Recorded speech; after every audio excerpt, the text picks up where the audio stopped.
केंद्र सरकारतर्फे दिला जाणारा देशातील सर्वोच्च नागरी पुरस्कारांपैकी एक असलेला पद्मश्री पुरस्कार यावर्षी अखिल भारतीय गुरुदेव सेवा मंडळाचे सरचिटणीस जनार्दन पंत बोथे यांना जाहीर झाला आहे।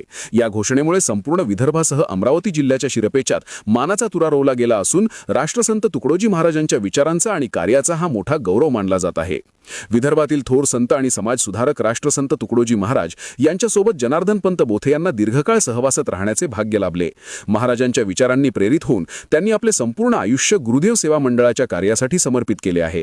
विशेष म्हणजे राष्ट्रसंतांच्या अनेक ऐतिहासिक प्रसंगांचे ते साक्षीदार आणि अधिकृत छायाचित्रकार फोटोग्राफर राहिले आहेत। त्यांनी टिपलेली छायाचित्रे आजही राष्ट्रसंतांच्या आठवणींना उजाळा देतात।